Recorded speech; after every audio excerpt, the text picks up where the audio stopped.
Yo, what is good, Knicks Nation? Welcome back to Knicks Media. This is Richie. In this video, I want to talk about the report out of SNY's Ian Begley last night that the New York Knicks are hesitant to trade picks necessary to land Donovan Mitchell. A blockbuster trade came out of nowhere yesterday where the Utah Jazz traded away Rudy Gobert to the Minnesota Timberwolves for 4 first-round picks and a bunch of players. This came out of nowhere, and now according to Woj, the Utah Jazz's mindset is they're trying to build around Donovan Mitchell now. But of course, there's teams around the league that are trying to express interest in trading for Donovan Mitchell. And you guys know that I've advocated for the Knicks to be heavily aggressive in the pursuit of Donovan Mitchell if it becomes available. So this video, I want to talk about the report that the Knicks are a little hesitant to trade for Donovan Mitchell because all the picks and the players that it would take to go and get him, the New York Knicks feel like it would not be in their best interest, because if we trade everyone away, the Donovan Mitchell will be back on the Knicks with no help around him. So in this video, I want to give you guys my thoughts of that situation. If you guys can hear from my voice, it's a little raspy. My apologies. I was at a concert last night, so my voice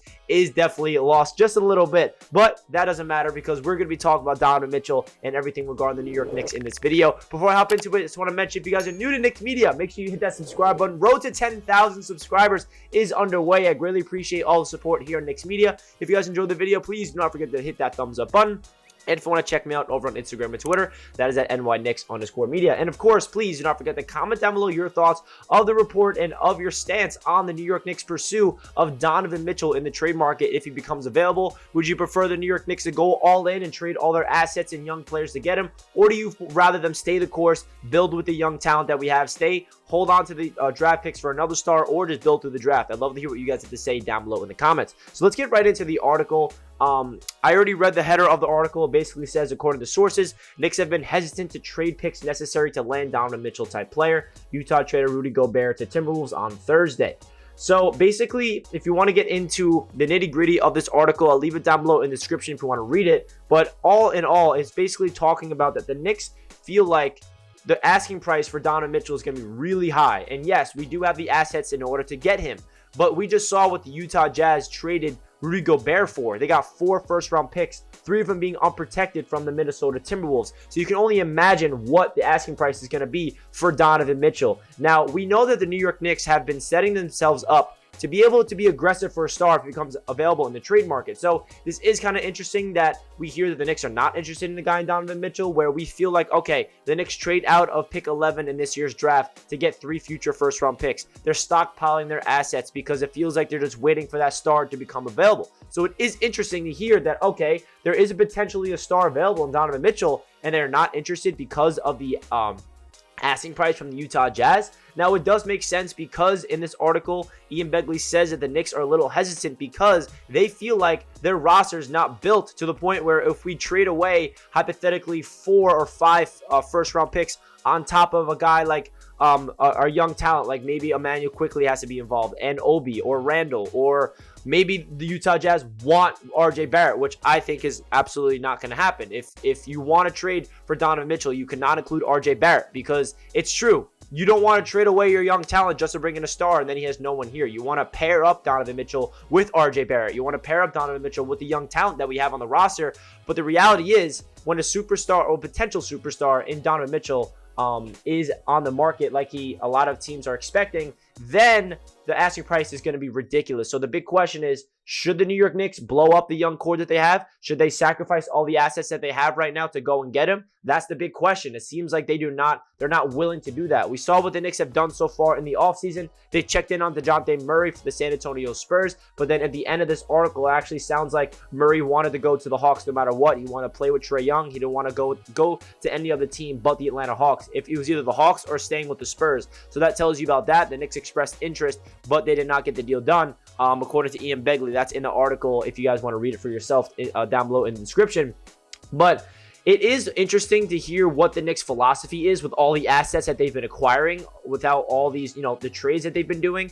It feels like Leon Rose has been kicking the can down the road to acquire assets, to build ammunition, to be aggressive for a star. And then we hear where Donovan Mitchell could potentially be dealt, even though it's not like the Utah Jazz are shopping him. We're hearing that the Utah Jazz are building assets in order to build around Donovan Mitchell. But it is interesting that we get a report from Ian Begley saying that the New York Knicks are hesitant to trade all the combination of picks and players that it would take to land a player like Mitchell. The thinking, according to people in touch with the club at the time, was there wouldn't be enough left on the roster to field a contending team. So that does make a lot of sense, because if you look at it on this perspective, the Knicks trade away a bunch of their young talent and picks for Donovan Mitchell. Mitchell comes here, and then it kind of feels like the Carmelo Anthony situation, where we trade a lot of players and a lot of picks for Melo. Melo, great player. We all love what Melo did with the Knicks, but then Melo was here with a veteran roster, not really a young team to build around Melo. And we know that Melo didn't really have enough help to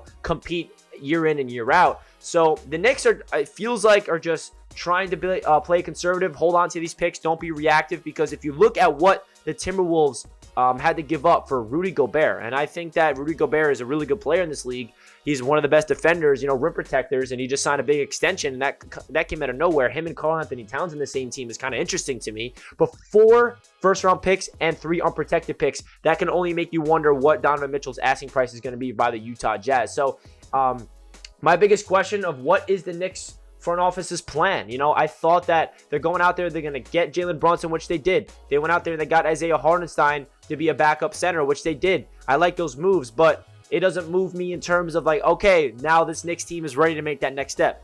But what this does tell me is the Knicks really have a lot of confidence in the young core that they have. They feel like Emmanuel Quickley and Obi Toppin are definitely going to take big steps and have primary roles in year number 3 with the New York Knicks. RJ Barrett in year number 4, they feel like he is only going to get better and better. Mitchell Robinson, Quentin Grimes, the year 2 players of Grimes, Deuce, and Jericho. They feel like this young core that they have, they're developing, they want to build through the draft, and that's exactly what they're doing, instead of trading all those young players away. Like for Donovan Mitchell, we would have to give up guys like Grimes, maybe Quickley, maybe Obi, maybe all the draft picks. So if we give up all the young assets and then we bring in Donovan Mitchell, the Knicks' perspective is then we're not going to have a contending team. We're going to have a guy that we're paying a lot of money in Donovan Mitchell with not a lot of supporting cast around him. So listen, I'm all on the board of not blowing up the roster and trading everybody for a guy like Donovan Mitchell, because I don't even know if Donovan Mitchell and Jalen Brunson would really pair up well together. Especially with RJ Barrett and Julius, you have to really wonder what type of package would the Knicks have to give up. So it is interesting, because my instincts has always been go all in for Donovan Mitchell. But then when you think about the asking price, is Donovan Mitchell worth 4 or 5 first-round picks plus a lot of players on the Knicks roster that's young and we're all excited about? Let me know down below in the comments. What would you rather the Knicks do? Do what it seems like they're doing according to these reports. Hold on to their assets, not blow up the entire roster, not trade their entire future just for Donovan Mitchell? Or would you rather them, go all in and trade for Donovan Mitchell, or hold on to the young talent that we have with Grimes, with the young pieces, with the draft picks, and build through the draft and, just build this thing from the ground up? Because the reality is, guys, the Knicks are not a contender right now. They're not a team that can afford trading for a star and all of a sudden we're going to be an Eastern Conference threat, because we need to be able to trade for a star without while he still has supporting cast around him. If that makes any sense, it feels like the Knicks are trying to be smart here, but at the same time, you've been acquiring all these assets and all this ammunition for a star, and a star becomes available, and now you're hesitant. So make up your mind. I feel like the Knicks need to be aggressive eventually. This is a star-driven league. You got to get stars here eventually. I like Jalen Brunson. I feel like he is a guy that's going to be falling in love with Knicks fans. RJ Barrett, I think, is going to become a star this year in this league. Julius Randle, we'll see what he can do this season. Obviously, he's coming off a disappointing year. But let me know your thoughts down below in the comments. I feel like it's a very interesting report. Did not really expect this. It kind of makes sense if you think of it from the long-term perspective of the Knicks brass. They're hesitant to give up the assets that it would require to get Donovan Mitchell, right? We don't want them to just be like, all right, we'll give you whatever. We'll give you 5 firsts and our entire young talent just for Donovan Mitchell. You want to see this Knicks front office be articulate with their, assets. So I'd love to hear what you guys have to say down below in the comments. Like the video if you guys enjoy, and let's go Knicks. I'll catch you guys in the next video. Peace out.